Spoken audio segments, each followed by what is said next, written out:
ओम प्रसाद थपलिया पञ्चम मन्दिर संरक्षण समिति तथा समाज सुधार संस्थाको वरिष्ठ उपाध्यक्ष।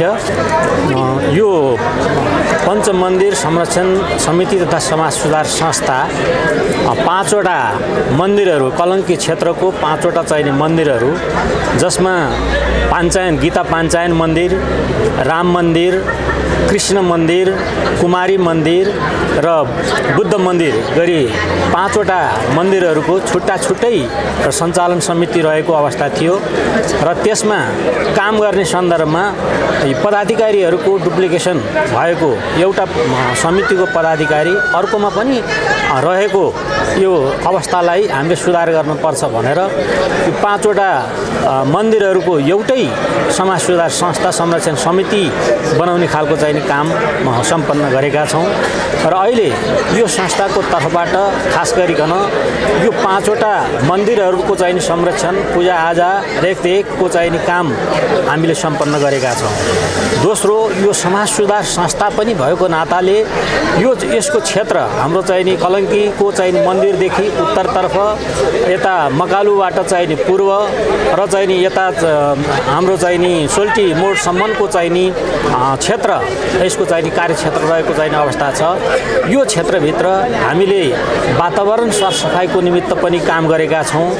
खानेपानी सप्लाई भए नभएको सन्दर्भमा त्यसलाई चाहिने रेखदेख गर्ने र चाहिने सम्बन्धित निकायलाई चाहिँ घचघच्याउने खालको चाहिने काम पनि हामीले गरिरहेका छौँ र त्यस्तै अब यहाँ स्वास्थ्यको चाहिने हिसाबले समय समयमा हामीले स्वास्थ्य शिविरहरू सञ्चालन गरेर जनस्वास्थ्यको दृष्टिकोणले पनि हामीले चाहिने कार्यक्रमहरू सञ्चालन गरेका छौँ। अरू थुप्रै सामाजिक क्षेत्रमा गर्नुपर्ने चाहिने कामहरूमा पनि हामीले योगदान पुर्याउँदै आएका छौँ। यति हुँदाहुँदै पनि हामीले कतिपय कुराहरू सोचे जस्तो चाहिने गर्न सकिरहेका छैनौँ।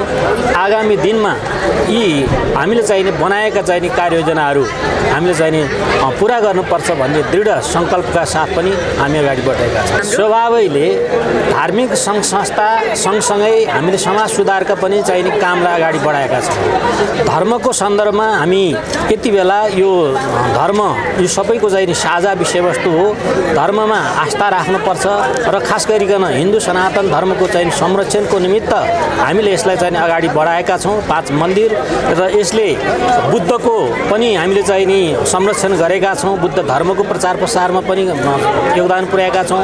कुमारी मन्दिर यसभित्र छ, कुमारीको संरक्षणमा चाहिँ नि योगदान पुर्याएका छौँ र अरू 5वटा चाहिने मन्दिरको लागि गरेका छौँ। र अर्कोतर्फ समाज सुधार संस्था भनिसकेपछि समाज भन्ने बित्तिकै यसले चाहिने स्वास्थ्यको हेर्छ, शिक्षाको चाहिने विषयवस्तु हेर्छ, वातावरणको विषयवस्तु हेर्छ र समाजमा पनि अरू थुप्रै हाम्रा चाहिने गतिविधिहरूमा चाहिँ सुधार गर्नुपर्ने चाहिने पक्षहरू छन्, ती विषयवस्तुहरूमा हेर्छ। मैले अघि पनि यहाँलाई निवेदन गरेँ कि हामीले शिक्षाको चाहिने क्षेत्रमा पनि यो वार्षिक रूपमा चाहिने यो शिक्षामा खास गरिकन एसईमा चाहिँ योगदान पुर्याउने भाइ बहिनीहरूलाई चाहिँ सम्मान गर्नुपर्छ भनेका छौँ र समाजमा रहेका वृद्ध बुवा आमाहरूको चाहिँ सम्मान गर्नुपर्छ भनेर वृद्ध वृद्धाको सम्मानको लागि पनि हामीले चाहिँ कार्यक्रमहरू चाहिँ लिएर आएका छौँ।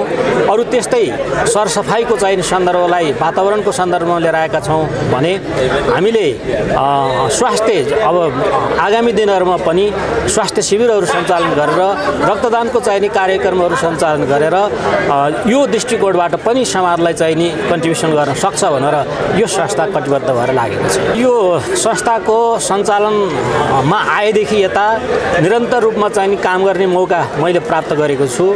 यो संस्थालाई सहयोग गर्नुहुने, हृदयदेखि माया गर्नुहुने आमा बुवा दाजुभाइ दिदीबहिनीहरू टोलवासीहरू सबैलाई म हार्दिक नमन गर्न चाहन्छु र उहाँहरू सबैको सहयोग हामीले चाहिने प्राप्त गरेका छौँ र आगामी दिनमा पनि यो सहयोग निरन्तरता रहोस् भन्ने अपेक्षा पनि म गर्न चाहन्छु।